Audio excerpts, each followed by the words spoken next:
हे दोस्तों नमस्कार। एक बार फिर से स्वागत है आपके अपने यूट्यूब चैनल गुरुजी एग्जाम सेंटर पर।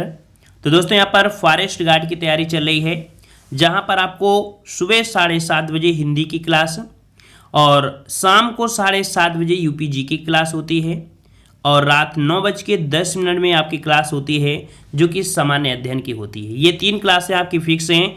अदर जो आपकी करंट अफेयर होती है, रीजनिंग है या आपकी हिस्ट्री ज्योग्राफी, ये इसकी आपकी कह सकते हैं जब होती है तो आपको लिंक दे दी जाती है। अगर आप टेलीग्राम से जुड़े होंगे तो आपको वहाँ पर लिंक मिल जाती है। टेलीग्राम से अगर नहीं जुड़े हैं तो जुड़ सकते हैं, देव जी के ट्रिक सर्च करिए, वहाँ पर आप जुड़ सकते हैं। ठीक है, चलिए स्टार्ट करते हैं। यहाँ पर आपका प्रश्न दिया गया है कि भारतीय रिजर्व बैंक का मुख्यालय कहाँ स्थित है। भारतीय रिजर्व बैंक का मुख्यालय कहां स्थित है।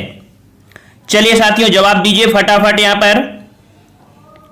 तो बिल्कुल सही जवाब है, ऑप्शन राइट आपका हो जाएगा महाराष्ट्र मुंबई। ठीक है, ऑप्शन आपका बी हो जाएगा मुंबई में। ठीक है, नेक्स्ट क्वेश्चन है कि बरौनी निम्न में से किस उद्योग के लिए प्रसिद्ध है। बरौनी निम्न में से किस उद्योग के लिए प्रसिद्ध है। चलिए 2 का जवाब देना है और यहां पर 2 का ऑप्शन राइट बिल्कुल सही जवाब है। ऑप्शन राइट आपका हो जाएगा यहां पर तेल शोधन उद्योग के लिए। ठीक है, तेल शोधन उद्योग के लिए। अगला क्वेश्चन यहां पर दिया गया है कि प्रतिहार स्वयं को का वंशज मानते थे जो राम के प्रतिहार अर्थात द्वारपाल थे। तो ये प्रतिहार जो स्वयं को मानते थे, ये मानते थे आपके लक्ष्मण का वंशज। ठीक है, ऑप्शन आपका यहां पर 3 का हो जाएगा सी नंबर। अगला क्वेश्चन है कि बंगाल का द्वैध शासन कब से कब तक चला था।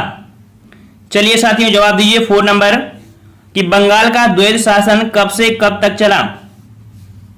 यहां पर 4 का ऑप्शन राइट आपका क्या हो जाएगा। तो 4 का ऑप्शन राइट आपका सही जवाब हो जाएगा। ऑप्शन राइट आपका सी नंबर 1765 से लेके 1772 तक आपका द्वैध शासन आपका चला था बंगाल में। ओके, चलिए नेक्स्ट क्वेश्चन दिया है कि राजा राम मोहन राय ने अपने असाधारण काम की खातिर भारतीय इतिहास में अपनी पहचान बनाई। उनका मुख्य काम इस दिशा में था। अर्थात यहां पर राजा राम मोहन राय जो थे वो आपके किस सुधार में थे, तो ये समाज सुधार से संबंधित थे। ठीक है, ऑप्शन आपका यहां पर बी हो जाएगा समाज सुधार। चलिए साथियों नेक्स्ट क्वेश्चन आपसे पूछा गया है कि अब तक लोकसभा में प्रस्तुत अविश्वास प्रस्ताव सर्वाधिक बार किस प्रधानमंत्री की सरकार के खिलाफ रखे गए हैं। तो यहां पर देख सकते हैं सर्वाधिक बार आपके जो अविश्वास प्रस्ताव हैं ये रखे गए हैं आपकी इंदिरा गांधी।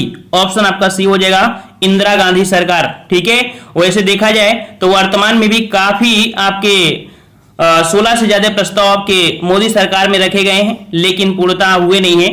यहां पर ऑप्शन में था ही नहीं, ऑप्शन आपका सी हो जाएगा इंदिरा गांधी। नेक्स्ट क्वेश्चन है कि निम्नलिखित में से किस भाषा को भारतीय संविधान की 8वीं अनुसूची में शामिल नहीं किया गया है। चलिए साथियों जवाब दीजिए, भाषा को भारतीय संविधान की 8वीं अनुसूची में, अर्थात ऐसी कौन सी भाषा है जिसे 8वीं अनुसूची में शामिल नहीं किया गया है। तो 7 का ऑप्शन राइट आपका क्या हो जाएगा। ऑप्शन राइट आपका हो जाएगा डी मिजो। ठीक है, मिजो को यहां पर कह सकते हैं 8वीं अनुसूची में शामिल नहीं किया गया है, ऑप्शन डी हो जाएगा। अगला क्वेश्चन है कि सर्वोच्च न्यायालय के न्यायाधीश के विरुद्ध महाभियोग का प्रस्ताव पारित हो जाने पर पदच्युत का आदेश कौन जारी करता है। तो यहां पर सही जवाब क्या हो जाएगा। यहां पर उन्हें हटने के जो आपका आदेश जारी करता है वो करता है आपका ऑप्शन बी हो जाएगा राष्ट्रपति। ठीक है, राष्ट्रपति ऑप्शन आपका बी हो जाएगा। अगला क्वेश्चन है स्वतंत्र भारत के प्रथम कानून मंत्री कौन थे।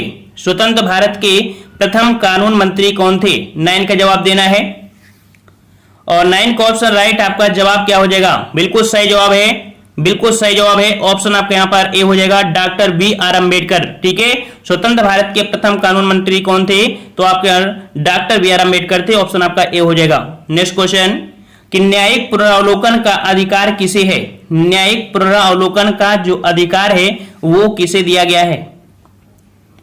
तो यहां पर आपका सही जवाब हो जाएगा ऑप्शन राइट आपका भी हो जाएगा उच्चतम न्यायालय। ठीक है, किसे, उच्चतम न्यायालय को प्रदान है न्यायिक पुनरावलोकन का अधिकार। नेक्स्ट क्वेश्चन दिया है कि सर्वजननीय अर्थात सार्वभौमिक वयस्क मताधिकार दर्शाता है कि भारत एक देश है जो, अर्थात जो भारत है वो किस प्रकार का देश है, तो ये देश आपका है लोकतांत्रिक देश है, ठीक है, लोकतांत्रिक। ऑप्शन आपका यहां पर 11 का ए हो जाएगा। नेक्स्ट क्वेश्चन है कि निम्नलिखित में से किस प्राकृतिक प्रदेश को विश्व का चिड़ियाघर के नाम से जाना जाता है? विश्व के चिड़ियाघर के नाम से जाना जाता है यहां पर किसे? तो 12 का ऑप्शन राइट आपका जवाब यहां पर याद रखिएगा, आपके सवाना प्रदेश को, ठीक है, सवाना प्रदेश को विश्व का चिड़ियाघर के रूप में जाना जाता है, याद रखिएगा, ऑप्शन बी हो जाएगा। अगला क्वेश्चन है कि भारत में सबसे अधिक कृषि भूमि किस फसल के अंतर्गत है? भारत में सबसे अधिक कृषि भूमि जो है वो किस फसल में आपकी है? चलिए साथियों जवाब दीजिए, और यहां पर आपका जवाब हो जाएगा ऑप्शन राइट आपका ए नंबर, चावल के लिए, ठीक है, चावल के लिए आपकी है, ऑप्शन आपका ए हो जाएगा। नेक्स्ट क्वेश्चन है कि निम्नलिखित में से किस जिले में कॉफी का अधिक उत्पादन होता है? कॉफी का उत्पादन आपको पता है कर्नाटक में होता है, और यहां पर एक जिला है जहां पर आपकी सबसे ज्यादा होती है, यह जिला आपका है कुर्ग, ठीक है, ऑप्शन आपका ए हो जाएगा, कुर्ग जिले में। नेक्स्ट क्वेश्चन है कि लैकोलिथ संबंधित है, किससे संबंधित है? तो यहां पर आपका जवाब क्या हो जाएगा? तो याद रखिएगा कि पृथ्वी के अंदर से जब आपका मैग्मा निकलता है वो आपका कह सकते हैं कि कई आकृति में हो जाता है, ठीक है, अर्थात ये आपका जो संबंधित है आपके ज्वालामुखी से है, ऑप्शन आपका ये हो जाएगा ज्वालामुखी। नेक्स्ट क्वेश्चन आपसे अगला पूछा गया है यहां पर कि भारत में खाना पकाने के लिए विश्व की सबसे बड़ी सौर वाष्प प्रणाली कहां स्थापित की गई है? यहां पर देख सकते हैं खाना पकाने के लिए है, और ये विश्व की सबसे बड़ी सौर वाष्प प्रणाली है, ये स्थापित की गई है आपके 16 का ऑप्शन आपका ये हो जाएगा माउंट आबू में, ठीक है, माउंट आबू, ऑप्शन आपका ए सही हो जाएगा। नेक्स्ट क्वेश्चन है कि भारत में जल विद्युत शक्तिग्रह 1897 में कहां स्थापित किया गया था? भारत में जल विद्युत शक्तिग्रह 1897 में कहां स्थापित किया गया था? यहां पर प्रथम नहीं पूछा है, यहां पर डेट दे दिया है, और ये जो स्थापित किया गया था आपके दार्जिलिंग में, याद रखिएगा कहां पर? तो आपका ऑप्शन राइट हो जाएगा 17 का यहां पर हो जाएगा बी नंबर, दार्जिलिंग में, ठीक है। और यहां पर जो आपका शिव समुद्रम है वो आपके कह सकते हैं कि वो जो है वो कह सकते हैं कि जल विद्युत का प्रथम, ठीक है, अगर जल से विद्युत प्राप्त करने के लिए जो प्रथम आपकी परियोजना थी वो आपकी शिव समुद्रम ही थी, ठीक है, लेकिन यहां पर डेट दिया है 1897। अगला क्वेश्चन यहां पर दिया है कि भारत में सर्वप्रथम पत्र मुद्रा का प्रचलन कब प्रारंभ हुआ था? भारत में सर्वप्रथम पत्र मुद्रा का प्रचलन कब प्रारंभ हुआ था? 18 का जवाब देना है, और यहां पर 18 का ऑप्शन राइट आपका जवाब यहां पर आपका हो जाएगा डी नंबर, 1806 में। याद रखिएगा पत्र मुद्रा का प्रचलन कब से प्रारंभ हुआ था? तो 1806 से। नेक्स्ट क्वेश्चन है कि न्यूनतम जनसंख्या घनत्व वाला महाद्वीप कौन सा है? न्यूनतम जनसंख्या घनत्व वाला महाद्वीप कौन सा है? तो यहां पर आपका सही जवाब हो जाएगा, बिल्कुल सही जवाब है, ऑप्शन राइट आपका यहां पर डी हो जाएगा, ऑस्ट्रेलिया महाद्वीप, ठीक है, ऑस्ट्रेलिया महाद्वीप न्यूनतम जनसंख्या घनत्व वाला आपका महाद्वीप है, डी नंबर। नेक्स्ट क्वेश्चन कि भारत की सबसे लंबी नदी जिसका उद्गम तथा मुहाना दोनों भारतीय क्षेत्र में है। बहुत ही प्यारा क्वेश्चन है, और देखते हैं किसका जवाब यहां पर आपका सही आएगा। भारत की सबसे लंबी नदी जिसका उद्गम जो है और मुहाना दोनों ही भारतीय क्षेत्र में है। चलिए जवाब दीजिए यहां पर 20 का, और यहां पर 20 का ऑप्शन बिल्कुल जवाब यहां पर याद रखिएगा, गंगा नहीं होगा, ऑप्शन बी होगा गोदावरी, क्योंकि जो गंगा निकलती है वो उत्तराखंड से निकलती तो है लेकिन बांग्लादेश में जाती है, तो ये तो आपका दूसरा देश हो गया ना, तो गोदावरी है, तो गोदावरी जो आपकी निकलती है महाराष्ट्र के, ठीक है, तो कह सकते हैं नासिक के त्र्यंबक से निकलती है, और इसके बाद आपके कह सकते हैं कि बंगाल की खाड़ी में जाती है, तो यहां पर आपकी गोदावरी होगी, ठीक है, ऑप्शन आपका यहां पर बी हो जाएगा। समझ में आ रहा है ना, उद्गम और मुहाना दोनों, ठीक है। नेक्स्ट क्वेश्चन दिया है कि पृथ्वी के धरातल से ऊपर की ओर वायुमंडल के विभिन्न स्तरों का सही अनुक्रम बताइए। हमने आपको बताया था कि पृथ्वी की जो आपके मंडल हैं, तो इसमें से सबसे पहले क्षोभ मंडल, समताप मंडल, फिर आपका मध्य मंडल, फिर आयन मंडल, फिर आपका बहिर्मंडल, ठीक है। तो इसके अकॉर्डिंग यहां पर देखोगे तो आपका जवाब सही क्या हो जाएगा? तो आपका देखिए ऑप्शन सी वाले में क्षोभ मंडल, समताप मंडल, मध्य मंडल, आयन मंडल, फिर आपका बहिर्मंडल होता है, ऑप्शन आपका यहां पर सी सही हो जाएगा। नेक्स्ट क्वेश्चन है कि किसने एक तरफ संस्कृत मुद्रा लेख के साथ चांदी के सिक्के निर्गत किए। यहां पर दिया है संस्कृत मुद्रा लेख, ठीक है, के साथ चांदी के सिक्के। सिर्फ चांदी का सिक्का होता और रुपया होता तो हम लोग से सा बताते, लेकिन यहां पर संस्कृत मुद्रा के साथ चांदी के सिक्के निर्गत किए थे और ये किए थे, ऑप्शन आपका बी हो जाएगा, महमूद गजनवी, ऑप्शन बी हो जाएगा। तो यहां पर ऑप्शन राइट आपका हो गया बी नंबर, ठीक है। नेक्स्ट क्वेश्चन है कि जिसके ग्रंथ में चंद्रगुप्त मौर्य का विशिष्ट रूप से वर्णन हुआ है वह कौन है। तो यहां पर बताना है, देख लीजिए कि जिसके ग्रंथ में चंद्रगुप्त मौर्य का विशिष्ट वर्णन हुआ है वह आपका कौन सा है। तो यहां पर 23 का ऑप्शन आपका हो जाएगा आपका सी नंबर, विशाख दत्त, ठीक है। विशाख दत्त ने कह सकते हैं, इनके ग्रंथ में कह सकते हैं चंद्रगुप्त मौर्य का वर्णन हुआ है। अगला है प्रथम पिछड़ा वर्ग आयोग का गठन कब किया गया था।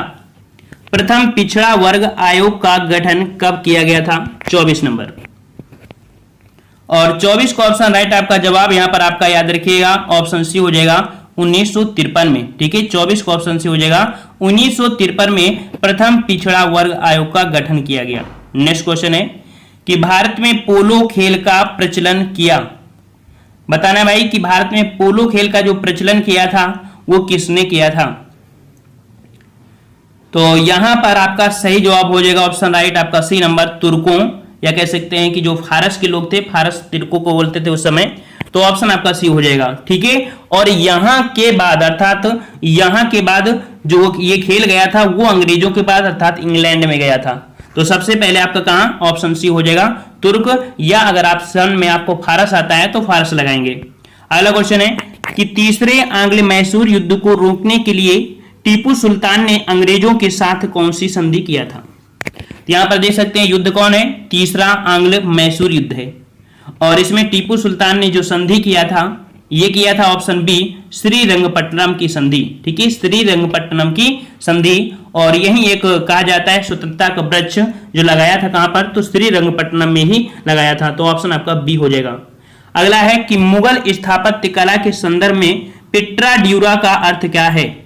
पिट्रा ड्यूरा याद रखिए, पिट्रा ड्यूरा जो कि एक प्रकार की शैली है, और ये शैली किस प्रकार की है, तो संगमरमर के पत्थर पर जवाहरात से की गई जड़ावत, ठीक है। यहां पर संगमरमर के पत्थर पर जवाहरात से की गई जो आपकी जड़ावत होती है इसे बोलते हैं पिट्रा ड्यूरा। देखो संगमरमर पत्थर होता है, उसके बीच में देखते हो चमकते हुए आपके पत्थर लगे होते हैं, ठीक है, चमकते हुए लगे होते हैं, उन्हीं को बोलते हैं। अगला क्वेश्चन है कि नरसिंह मेहता प्रसिद्ध संत थे। नरसिंह मेहता जो थे ये कहां के संत थे। तो जवाब हो जाएगा ऑप्शन राइट यहां पर ए नंबर, आपके गुजरात के, ठीक है। कहां से संबंधित थे, तो आपके गुजरात थे, अर्थात इनका जन्म कहां हुआ था, गुजरात में हुआ था नरसिंह मेहता का जन्म। नेक्स्ट क्वेश्चन है कि निम्नलिखित में से कौन सी चट्टान सबसे अधिक शक्ति का स्रोत होती है। यहां पर देखो मजबूत ने पूछा है शक्ति का स्रोत, जिसके माध्यम से हमें ऊर्जा मिल जाए। तो आप सोच सकते हैं चट्टान से भी ऊर्जा मिल सकती है, लेकिन कौन सी चट्टान से शक्ति पावर हमको किससे मिल सकती है, तो ये आपकी है औषधि चट्टान, क्योंकि औषधि चट्टानों में आपका कोयला होता है, आपका पेट्रोलियम होता है। तो वहां से क्या होती है, पेट्रोलियम, इनसे क्या होता है, एनर्जी तो मिलती है, ऊर्जा ही तो मिलती है ना इनसे। तो ऑप्शन आपका ये हो जाएगा औषधि। नेक्स्ट क्वेश्चन है कि जागीरदारी संकट सर्वप्रथम किस मुगल बादशाह के शासनकाल में उत्पन्न हुई। जागीरदारी संकट सर्वप्रथम किस मुगल बादशाह के शासनकाल में उत्पन्न हुई थी। यहां पर 30 का जवाब देना है, और 30 का ऑप्शन राइट आपका जवाब यहां पर आपका हो जाएगा सी नंबर, औरंगजेब के समय जागीरदारी संकट सर्वप्रथम आपके मुगल बादशाह के शासनकाल में उत्पन्न हुई थी। अगला क्वेश्चन है कि निम्न इतिहासकारों में से किसने अकबर को इस्लाम का शत्रु कहा। अकबर को इस्लाम का शत्रु किसने कहा था, 31 का जवाब देना है साथियों। और यहां पर आपका सही जवाब 31 का हो जाएगा ऑप्शन राइट बी हो जाएगा आपके बदायूनी ने, ठीक है, बदायूनी ने कहा था। और अगला है अकबर के संरक्षक बैरम खां का पतन कब हुआ।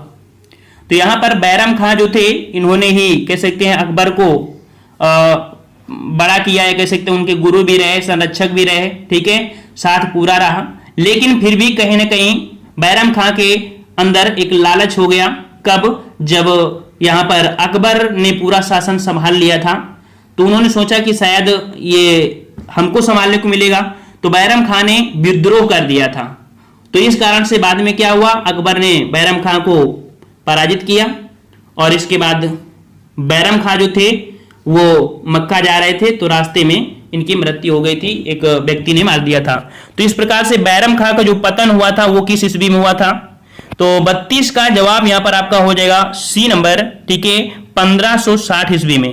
और इसीलिए कहा जाता है कि 1560 से 1562 तक एक शासन चला था, पेटीकोट शासन, अर्थात यहां पर अकबर के संरक्षक में जो महिलाएं थी वो इस समय शासन को देख रही थी 1560 से 62 तक। अगला क्वेश्चन है कि मेगस्थनीज की पुस्तक का नाम क्या है? मेगस्थनी की पुस्तक का नाम क्या है? चलिए साथियों, 33 का जवाब देना है और बिल्कुल सही जवाब है मेगस्थनीज की पुस्तक का नाम। Very good, option right. यहां पर जवाब यहां पर डी हो जाएगा, इंडिका है, ठीक है, इंडिका है। और अगला है कि किस उभयलिंगी पशु में पर निषेचन किया जाता है? यहां पर पशु वर्ड दे दिया गया है, बल्कि यहां पर कोई जंतु बोल देते तो ज्यादा ही सटीक होता कि किस उभयलिंगी जंतु में पर निषेचन किया जाता है। तो यहां पर आपका 34 का जवाब हो जाएगा ऑप्शन राइट, यहां पर सी नंबर, केचुआ, ठीक है, केचुआ।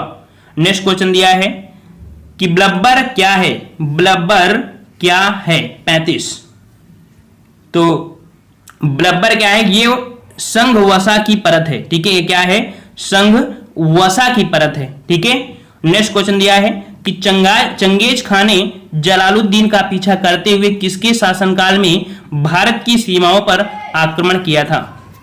यहां पर कह सकते हैं कि चंगेज खां भारत में आया था, लेकिन कह सकते हैं कि पूरी तरीके से भारत के अंदर एंट्री भी नहीं किया था, क्योंकि इस समय जो शासन था वो आपकी इल्तुतमिश ने, और इल्तुतमिश ने जलालुद्दीन को शरण नहीं दिया था, जिसके कारण से अपना भारत एक बार लूटने से फिर बच गया था।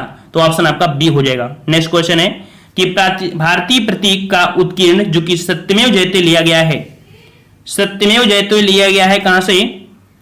तो बिल्कुल सही जवाब है ऑप्शन डी हो जाएगा, मुंडकोपनिषद से। ऑप्शन डी हो जाएगा, मुंडकोपनिषद से सत्यमेव जयते लिया गया है। नेक्स्ट क्वेश्चन है कि निम्न में से कौन सा भारत के लिए चुनौती पैदा नहीं करता है? भारत के लिए चुनौती पैदा नहीं करता है, तो यहां पर कौन पैदा नहीं करता है? तो आपका जो समाजवाद है, ठीक है, समाजवाद है। समाज मतलब होता है एक समान, ठीक है, तो ऑप्शन सी हो जाएगा। अगला क्वेश्चन है कि निम्न में से कौन सी समिति संसद की स्थायी समिति नहीं है? कौन सी समिति संसद की स्थायी समिति नहीं है? तो यहां पर 39 का जवाब सही हो जाएगा। ऑप्शन देख सकते हैं कि लोक लेखा तो है, प्राक्कलन भी है, लोक उपक्रम भी है, लेकिन वित्त मंत्रालय की परामर्शदात्री समिति नहीं है। ऑप्शन आपका डी हो जाएगा। अगला क्वेश्चन यहां पर है, निम्न में से कौन सा देश एक दलीय प्रणाली अपना रहा है? एक दलीय प्रणाली, ठीक है, एक ही दल प्रणाली जो आपकी है, और ये जो देश आपका है ये आपका है चाइना। ऑप्शन आपका यहाँ पर डी हो जाएगा, यहाँ पर चीन है जो कि एक दलीय प्रणाली अपना रहा है। नेक्स्ट क्वेश्चन है कि कौन सा पर्वत हिमालय श्रृंखला का अंग नहीं है? देख सकते हैं ऐसा कौन सा पर्वत है जो हिमालय श्रृंखला का अंग नहीं है? 41 का जवाब दीजिए सभी लोग, और 41 का ऑप्शन राइट आपका जवाब यहाँ पर आपका हो जाएगा ए नंबर, अरावली। देख सकते हैं कुनलुल और काराकोरम और हिंदुकुश ये तो आपके हैं हिमालय के अंतर्गत, लेकिन अरावली जो कि आपकी सबसे पुरानी है और ये हिमालय से आपकी अलग है। ऑप्शन ये हो जाएगा। अगला है कि मृदुमलाई पशु विहार प्रसिद्ध है। मृदुमलाई पशु विहार ये जो आपकी प्रसिद्ध है वो किस लिए प्रसिद्ध है? तो यहां पर आपका जवाब हो जाएगा ऑप्शन राइट, यहां पर डी नंबर, हाथियों के लिए, ठीक है। हाथी आपके यहां पर मेन है कि हाथी रहते हैं, साथ में आपके कह सकते हैं कि बाघ वगैरह भी होते हैं, लेकिन ज्यादा तौर पे आपके कौन मिलेंगे? तो आपके हाथी, ठीक है। अगला क्वेश्चन है कि श्रृंगेरी, बद्रीनाथ, द्वारका और पुरी में 4 मठ स्थापित किए। श्रृंगेरी, बद्रीनाथ, द्वारका और पुरी में 4 मठ स्थापित किए थे, और इसका जवाब तो सभी को पता होगा, सभी को पता है ना, तो सभी लोग जवाब दे दीजिए एक बार। तो 43 का ऑप्शन आपका सी हो जाएगा, आदि शंकराचार्य, ठीक है, सी नंबर हो जाएगा आदि शंकराचार्य। नेक्स्ट क्वेश्चन है कि डीएनए के कोडकरण खंड को क्या कहा जाता है? डीएनए के कोडकरण खंड को क्या कहा जाता है? 44 नंबर। तो इसे बोलते हैं एक्सॉन। क्या बोलते हैं इन्हें? एक्सॉन बोलते हैं, जो आपके डीएनए होते हैं और कोडकंड खंड जैसे आपको देखने को मिलते हैं, तो अलग अलग, अर्थात इन्हें एक्सॉन बोलते हैं। नेक्स्ट क्वेश्चन दिया गया है कि वसा में घुलनशील विटामिन कौन से हैं? वसा में घुलनशील विटामिन कौन से हैं? तो यहां पर देख सकते हैं कि vitamin A, vitamin B, vitamin C, vitamin D, vitamin आपका कह सकते हैं A B C D E, है ना। तो इसमें से 2 आपकी ये विटामिन है जो जल में घुलनशील है। अब यहाँ पर ए और आपका डी और ई, ये 3 विटामिन हैं, और यहाँ पर देख सकते हैं 3 विटामिन में कैल्सीफेरॉल, कैरोटीन और टेकोफेरॉल, यहाँ पर ये हो जाएंगे, जो कि 45 को ऑप्शन राइट आपका सही जवाब हो जाएगा आपका बी नंबर। अगला क्वेश्चन है कि रेशम का उत्पादन किससे होता है? रेशम का उत्पादन किससे होता है? तो रेशम का उत्पादन याद रखिए रेशम कीट के लार्वा से होता है। किसके होता है? लार्वा से होता है। इसमें क्या होता है कि जो कीट होता है उस छोटे से बच्चे को जन्म देता है, करीब 7 दिनों के बाद वो लार्वा निकालना शुरू कर देता है। ठीक है, तो ऑप्शन आपका यहाँ पर सी हो जाएगा। अगला क्वेश्चन है कि विधान परिषद के सदस्य कितने वर्षों के लिए निर्वाचित होते हैं? विधान परिषद हमने बताया था कि जिस प्रकार से केंद्र में होती है राज्यसभा, उसी प्रकार यहाँ पर राज्यों में जो कि विधानमंडल के अंतर्गत आपकी होती है विधान परिषद, तो वही आपकी दोनों एक सेम है, अर्थात यहाँ भी क्या हो जाएगा? तो यहाँ भी ऑप्शन आपका हो जाएगा डी नंबर 6 वर्ष होती है। ठीक है, नेक्स्ट क्वेश्चन है कि शासक बनने के बाद 12 अध्यादेश जारी करने वाला मुगल बादशाह कौन था? 12 अध्यादेश जारी करने वाला ये मुगल बादशाह जो था वो आपका कौन? तो यहां पर आपका जवाब हो जाएगा ऑप्शन ए जहांगीर था। ठीक है, जहांगीर। नेक्स्ट क्वेश्चन है कि प्राचीन भारत का प्रसिद्ध शासक कौन था जिसने अपने जीवन के अंतिम दिनों में जैन धर्म अपना लिया था? तो यहां पर अपने जीवन के अंतिम दिनों में जैन धर्म अपना लिया था, ये आपके कौन थे? तो आपका जवाब चंद्रगुप्त मौर्य। ऑप्शन आपका सी हो जाएगा चंद्रगुप्त मौर्य। ठीक है, चंद्रगुप्त मौर्य हो जाएगा, गुप्त मौर्य। ठीक है, चंद्रगुप्त द्वितीय मत सोचिएगा, ये चंद्रगुप्त मौर्य हैं। ठीक है, अगला है कि उच्चतम न्यायालय को परामर्शदात्री बनाया गया है, अर्थात यहाँ पर उच्चतम न्यायालय से परामर्श ले सकते हैं जो आपके राष्ट्रपति हैं, और ये आपके किस आर्टिकल में दिया गया है? तो ये आर्टिकल है आपका अनुच्छेद 143। ठीक है, 143 के तहत राष्ट्रपति यहाँ पर उच्चतम न्यायालय अर्थात सुप्रीम कोर्ट से परामर्श ले सकते हैं। ठीक है, ये आपका सी नंबर हुआ। कि बिरजू महाराज का संबंध किस शास्त्रीय नृत्य से है? बिरजू महाराज का संबंध किस शास्त्रीय नृत्य से है? चलिए यहाँ पर जवाब देना है। सही जवाब आपका क्या हो जाएगा? चलिए यहाँ पर जवाब आ रहे हैं, और बिल्कुल सही जवाब है ऑप्शन राइट आपका यहाँ पर हो जाएगा आपका बी नंबर, आपका कथक से संबंधित है। ठीक है, कथक से संबंधित है, और कथक में आपके बिरजू महाराज, विंदाजी महाराज, लच्छू महाराज, ये आपके कथक से संबंधित होते हैं। ठीक है, चलिए नेक्स्ट क्वेश्चन दिया है कि भारत में किस राज्य में सर्वाधिक साक्षरता दर है?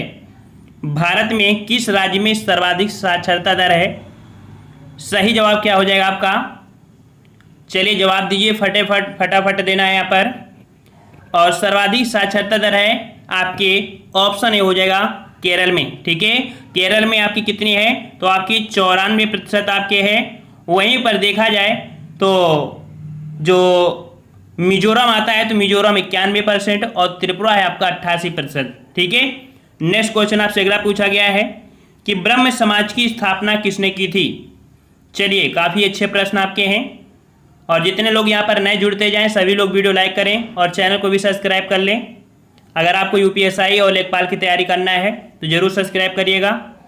चलिए अगला है कि ब्रह्म समाज की स्थापना किसने की थी? सही जवाब हो जाएगा ऑप्शन राइट आपका यहाँ पर ए नंबर, राजा राम मोहन राय ने ब्रह्म समाज की स्थापना किया था। ठीक है, और वहीं पर एक बार पूछा जाता है आर्य समाज, तो आर्य समाज की स्थापना स्वामी दयानंद सरस्वती ने किया था। चलिए नेक्स्ट क्वेश्चन दिया है, विश्व में प्लेटिनम का उत्पादन किस देश में सर्वाधिक होता है? विश्व में प्लेटिनम का उत्पादन किस देश में सर्वाधिक होता है? और यहाँ पर आपका जवाब हो जाएगा ऑप्शन राइट आपका ए नंबर दक्षिण अफ्रीका में, ठीक है। और इसके बाद रूस, फिर आपका कनाडा, फिर अमेरिका, ठीक है। चलिए नेक्स्ट क्वेश्चन आपसे अगला पूछा है कि सर्वाधिक प्राचीन पुराण कौन सा है। सर्वाधिक प्राचीन पुराण कौन सा है। चलिए जवाब दीजिए यहाँ पर। सही जवाब यहाँ पर आपका आ रहा है, बिल्कुल सही जवाब है। ऑप्शन आपका यहाँ पर हो जाएगा मत्स्य पुराण, ठीक है। जो आपकी भारतीय ऐतिहासिक कथाओं का जो सबसे अच्छा क्रम देखने को मिलता है तो पुराणों में है, और इनकी संख्या कितनी है तो 18 है। और यहाँ पर आपकी जो मत्स्य पुराण है ये आपका सबसे प्राचीनतम एवं प्रमाणिक आपका पुराण है, ठीक है। नेक्स्ट क्वेश्चन दिया है कि चंद्रप्रभा मृगवन भारत के किस राज्य में स्थित है। चंद्रप्रभा मृगवन भारत के किस राज्य में स्थित है।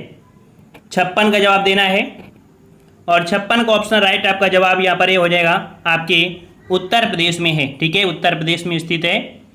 और ये जो आपका वाराणसी है तो वाराणसी से लगभग 70 किलोमीटर की दूरी पर आपका है चंद्रप्रभा, ठीक है। नेक्स्ट क्वेश्चन आपसे अगला पूछा गया है, अर्जुन पुरस्कार किस क्षेत्र से संबंधित है। अर्जुन पुरस्कार किस क्षेत्र से संबंधित है। तो यहाँ पर आपका जवाब बिल्कुल सही होना चाहिए, और जवाब भी आ रहे हैं। ऑप्शन डी हो जाएगा खेलकूद से, ठीक है। अर्जुन पुरस्कार किससे संबंधित है, आपके खेलकूद से संबंधित है, ठीक है। अर्जुन पुरस्कार आपके 1961 से आरंभ किया गया था।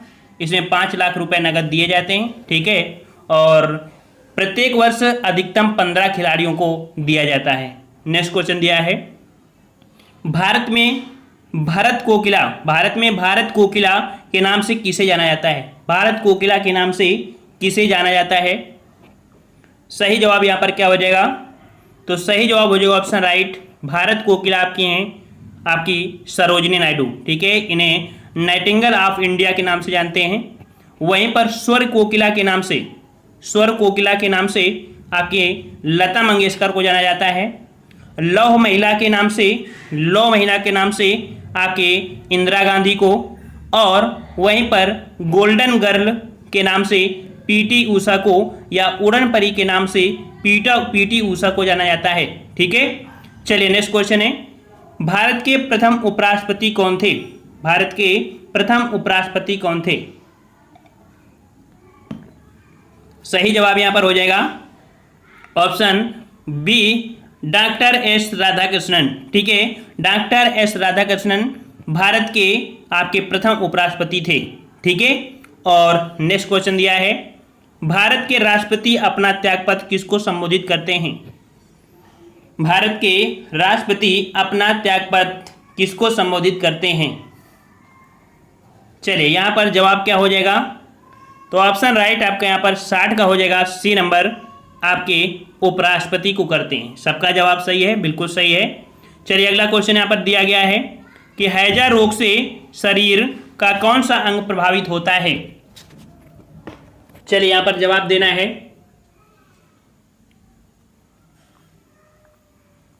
चलिए यहाँ पर सही जवाब है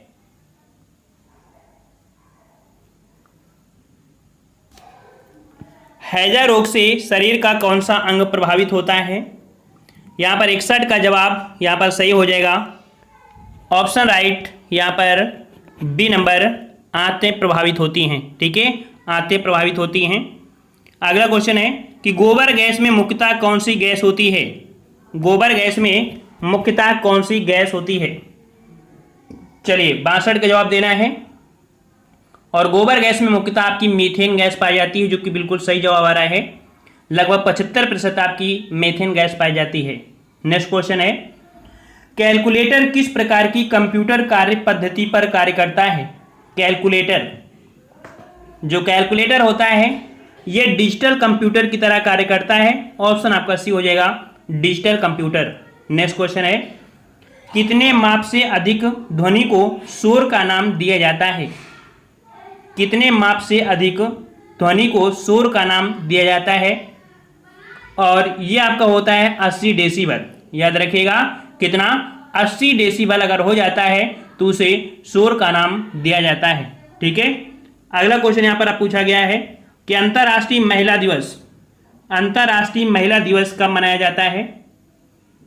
यहाँ पर बिल्कुल सही जवाब है, ऑप्शन राइट यहाँ पर हो जाएगा 8 मार्च, ठीक है। 8 मार्च को अंतर्राष्ट्रीय महिला दिवस मनाते हैं। वहीं पर अगर बात करें 8 मई को, तो 8 मई को विश्व रेड क्रॉस दिवस या विश्व प्रवासी पक्षी दिवस। ठीक है। नेक्स्ट क्वेश्चन है कि भारत में किसी राज्य की प्रथम महिला मुख्यमंत्री कौन बनी। जो हम आपको यहाँ पर स्पेशल पढ़ा रहे थे, हिस्ट्री, पॉलिटी, इकोनॉमिक्स, सभी क्वेश्चन आपको यहाँ पर देखने को मिलेंगे। और यहाँ पर देख सकते हैं 66 का ऑप्शन राइट आपका जवाब हो जाएगा सी नंबर, श्रीमती सुचेता कृपलानी। ठीक है, सुचेता कृपलानी है, ये भारत की प्रथम महिला कह सकते हैं जो कि आपकी मुख्यमंत्री थी।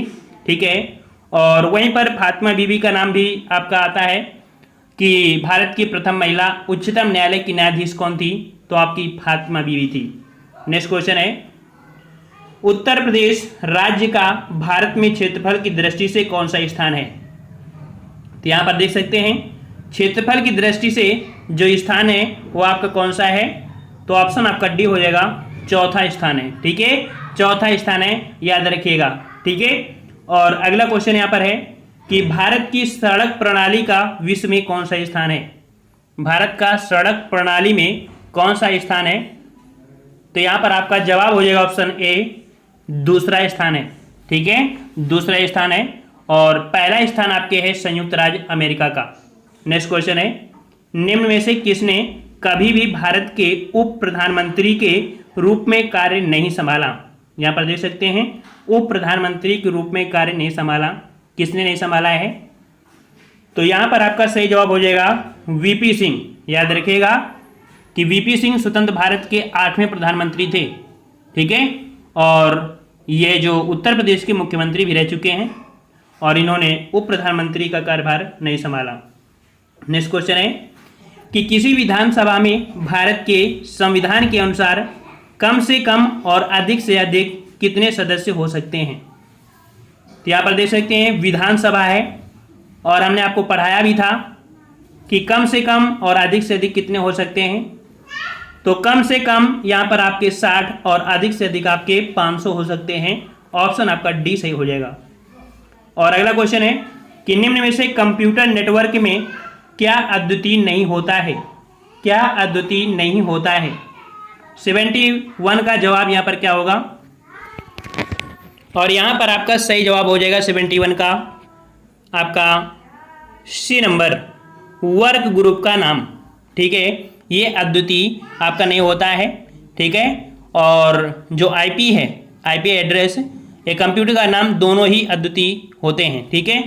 और अगला क्वेश्चन आपसे पूछा गया है कि माइक्रोसॉफ्ट एक्सेल की कंप्यूटर फाइल को किस प्रकार नाम दिया जाता है। अगर कोई फाइल है माइक्रोसॉफ्ट एक्सेल की है तो एक्सेल वाले में जो आपका नाम होता है वो आपको होता है .एक्सेल। ठीक है, XLS। ऑप्शन आपका बी हो जाएगा। अगला क्वेश्चन है कि कंप्यूटर में निम्न में से कौन सी इनपुट डिवाइस नहीं है। कंप्यूटर में निम्न में से कौन सी इनपुट डिवाइस नहीं है, चलिए जवाब दीजिए। और 73 का ऑप्शन राइट आपका जवाब यहाँ पर आपका बी हो जाएगा। यहाँ पर देखिए माउस, कीबोर्ड और स्कैनर ये इनपुट डिवाइस हैं, लेकिन प्रिंटर आपका आउटपुट डिवाइस होता है, इनपुट नहीं होता है। ठीक है। अगला क्वेश्चन है कि विश्व जनसंख्या दिवस कब मनाया जाता है। चलिए जवाब दीजिए। विश्व जनसंख्या दिवस ये मनाया जाता है आपके 11 जुलाई को। ऑप्शन आपका सी हो जाएगा 11 जुलाई को। ठीक है। और नेक्स्ट क्वेश्चन दिया गया है कि निमोनिया रोग शरीर के किस अंग को प्रभावित करता है। निमोनिया रोग शरीर के किस अंग को प्रभावित करता है। 75 का जवाब देना है। और यहाँ पर जवाब हो जाएगा 75 का ऑप्शन आपका ए हो जाएगा, फेफड़े। ठीक है, किसे प्रभावित करते हैं, तो आपके फेफड़ों को प्रभावित करते हैं। ठीक है। और यह श्वसन संबंधी आपका रोग है। नेक्स्ट क्वेश्चन है मानव यकृत में प्लाज्मा की लगभग कितनी मात्रा होती है। मानव रक्त में प्लाज्मा की लगभग कितनी मात्रा होती है। तो यहां पर आपका जवाब हो जाएगा ऑप्शन राइट बी नंबर, 55 से 60%। ठीक है, 55 से 60% होती है। और अगर क्वेश्चन ये पूछे कि प्लाज्मा में जो जल होता है वो कितना होता है, तो प्लाज्मा में जल होता है 90%, शेष आपके 10% होते हैं प्रोटीन व कार्बनिक और अकार्बनिक पदार्थ। नेक्स्ट क्वेश्चन है भारत में राष्ट्रपति अपना कार्यकाल पूरा होने के पहले अपना त्यागपत्र किसको सौंपते हैं? तो यहाँ पर राष्ट्रपति अपना कार्यकाल पूरा होने से पहले जो अपना त्यागपत्र सौंपते हैं, ये जो सौंपते हैं आपके उपराष्ट्रपति को। ऑप्शन आपका बी हो जाएगा, उपराष्ट्रपति। कि भारत का सबसे दक्षिणी छोर कौन सा है? भारत का सबसे दक्षिणी छोर कौन सा है? 79 का जवाब यहाँ पर आपका हो जाएगा option right, D number, Indira point. ठीक है, इंदिरा पॉइंट है, और इंदिरा पॉइंट को पिगमिलियन पॉइंट या पार्सन पॉइंट के नाम से भी जाना जाता है। नेक्स्ट क्वेश्चन है, भारत में जहांगीर का शासनकाल क्या था? भारत में जहांगीर का शासनकाल क्या था? यहाँ पर 1605 ईस्वी में आपके अकबर की मृत्यु हो गई, और अकबर की मृत्यु के बाद यहाँ पर जहांगीर ने शासन किया था, जो कि 1605 से 1627 तक। ऑप्शन आपका ये हो जाएगा, 1605 से 1627 तक रहे थे। ठीक है, और इनके शासन को अर्थात जहांगीर के शासनकाल को चित्रकला का स्वर्ण युग कहा जाता है। ठीक है, और नेक्स्ट क्वेश्चन दिया है, आधुनिक हिंदी साहित्य का पिता किसे माना जाता है? आधुनिक हिंदी साहित्य का पिता किसे माना जाता है? यहाँ पर आपका 81 का ऑप्शन राइट, आपका बी हो जाएगा, भारतेंदु हरिश्चंद्र को। ठीक है, भारतेंदु हरिश्चंद्र, ऑप्शन आपका बी हो जाएगा। नेक्स्ट क्वेश्चन है, स्वतंत्र भारत के प्रथम भारतीय व अंतिम गवर्नर जनरल कौन थे? स्वतंत्र भारत के प्रथम भारतीय व अंतिम गवर्नर जनरल। 82 का ऑप्शन राइट आपका ए नंबर हो जाएगा, चक्रवर्ती राजगोपालाचारी। ये स्वतंत्र भारत के प्रथम भारतीय व अंतिम गवर्नर जनरल थे। 82 का जवाब आपका ए हो जाएगा। ठीक है, और ये 1948 में जो थे। ठीक है, अगला क्वेश्चन है, उत्तर प्रदेश का प्रमुख लोकगीत कौन सा है? उत्तर प्रदेश का प्रमुख लोकगीत। आप लोगों ने यूपी स्पेशल का मास्टर वीडियो नहीं देखा है तो देख सकते हैं, और साथ में हमारे दूसरे चैनल ऑनलाइन एग्जामिनेशन में आपको यूपी स्पेशल के काफ़ी पार्ट वाइज कराए गए हैं, तो उनको भी आप देख सकते हैं। और यूपी स्पेशल का मास्टर वीडियो की लिंक आपको देखने को मिल जाएगी डिस्क्रिप्शन बॉक्स में, और साथ में हिंदी की भी। नेक्स्ट क्वेश्चन, यहाँ पर जवाब क्या हो जाएगा? 83 का ऑप्शन आपका हो जाएगा बी नंबर, बिरहा। ठीक है, बिरहा हो जाएगा। और अगला क्वेश्चन है, रेगिस्तान का जहाज किस जानवर को कहा जाता है? रेगिस्तान का जहाज किस जानवर को कहा जाता है? और यहाँ पर आपका सही जवाब हो जाएगा 84 का बी नंबर, ऊँट को कहा जाता है। ठीक है, ऊँटी तो होगा ना, बिल्ली तो नहीं होगा, ऊँटी होगा। ऑप्शन आपका बी हो जाएगा। चलिए अगला है, हमारे प्लैनेट पृथ्वी के लिए ऊर्जा का मुख्य स्रोत क्या है? हमारे प्लैनेट पृथ्वी के लिए ऊर्जा का मुख्य स्रोत क्या है? आपकी पृथ्वी को ऊर्जा जो मिलती है वो आपकी किससे मिलती है? 85 का ऑप्शन राइट, आपका जवाब यहाँ पर आपका ये हो जाएगा सूर्य। ठीक है, सूर्य ही आपके मुख्य जो है ऊर्जा का आपका स्रोत है। और सूर्य में कह सकते हैं कि जो हाइड्रोजन है ना, हीलियम होता है, इन्हीं के माध्यम से आपकी ऊष्मा होती है। मानव अधिकार दिवस मनाया जाता है। मानव अधिकार दिवस मनाते हैं, कब मनाते हैं? तो 86 का ऑप्शन राइट आपका यहाँ पर ए हो जाएगा, 10 दिसंबर को। ठीक है, कब? 10 दिसंबर को, ऑप्शन आपका ए हो जाएगा। अगला क्वेश्चन है, राष्ट्रीय मतदाता दिवस मनाया जाता है। राष्ट्रीय मतदाता दिवस मनाया जाता है। 87 का जवाब, और 87 का जवाब हो जाएगा ऑप्शन बी नंबर, 25 जनवरी को मनाया जाता है। ठीक है, 25 जनवरी को मनाया जाता है। वहीं पर अगर बात करें 15 जनवरी को, तो 15 जनवरी को आपका थल सेना दिवस मनाते हैं। नेक्स्ट क्वेश्चन है कि भारत में पंचायती राज की त्रिस्तरीय व्यवस्था का अनुमोदन किस समिति के द्वारा किया गया था? त्रिस्तरीय व्यवस्था का अनुमोदन किस समिति के द्वारा? और ये समिति है आपकी बलवंत राय मेहता। ऑप्शन आपका हो जाएगा ए नंबर, बलवंत राय मेहता।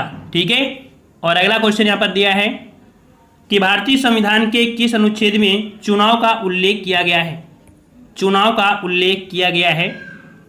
यहाँ पर जवाब सही क्या हो जाएगा? तो जवाब यहाँ पर आपका 89 का हो जाएगा, सी नंबर, अनुच्छेद 324। अनुच्छेद 324 के तहत यहाँ पर कह सकते हैं कि चुनाव जो आयोग है उसका वर्णन किया गया है। अगला है कि लोकसभा में शून्यकाल की अवधि अधिक से अधिक कितनी हो सकती है? अधिक से अधिक कितनी हो सकती है? 90 का जवाब। और हमने बताया था अधिक से अधिक आपकी 1 घंटा हो सकती है, ठीक है। न्यूनतम वैसे आपकी 15 मिनट निर्धारित की जाती है, लेकिन अधिकतम आपकी हो सकती है 1 घंटा, जो हमने आपको बताया था। आप लोग स्पेशल टेस्ट जो हम लगवाते हैं हिस्ट्री, पॉलिटिक्स, इकोनॉमिक्स के, ज्योग्राफी के, इनको जरूर लगाया करिए, आपको लाभ मिलेगा, ठीक है। अगला है डिस्कवरी ऑफ इंडिया पुस्तक के लेखक हैं। डिस्कवरी ऑफ इंडिया पुस्तक के लेखक आपके कौन है?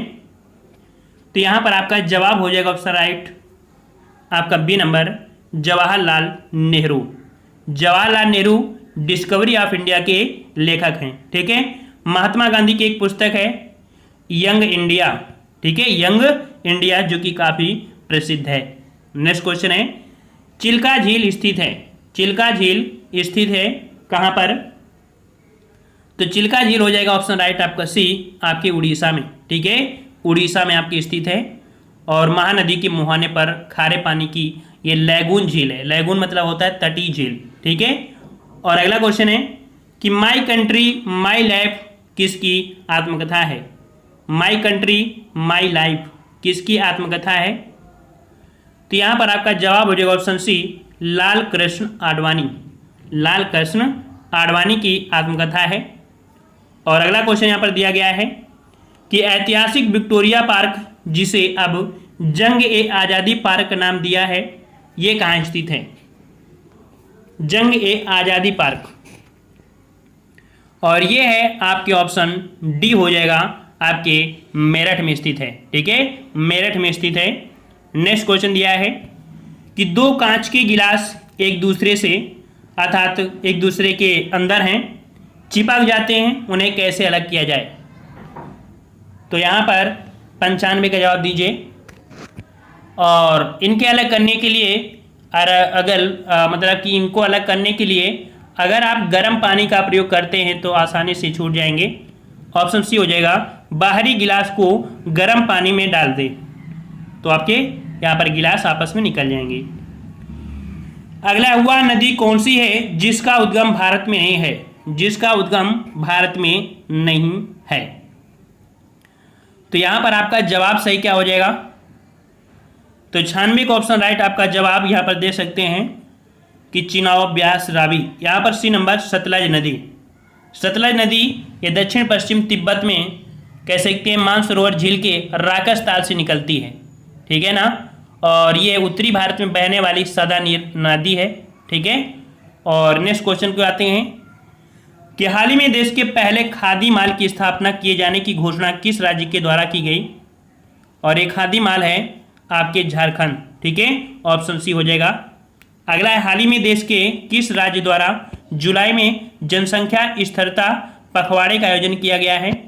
जनसंख्या स्थिरता पखवाड़े का आयोजन किया गया है, ये किया गया है आपके ऑप्शन राइट आपका डी हो जाएगा, उत्तर प्रदेश में। अगला है कि राष्ट्रीय योग ओलंपियाड 2018 का आयोजित किया गया था।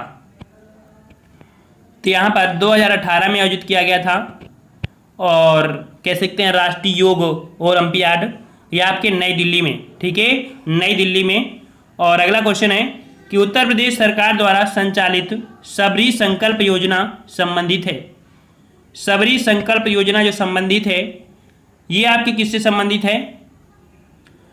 तो यहाँ पर आपका जवाब हो जाएगा ऑप्शन सी, गर्भवती महिलाओं व बच्चों को कुपोषण से बचाने हेतु यहाँ पर सबरी संकल्प योजना आपकी संबंधित है। ये करंट क्वेश्चन है।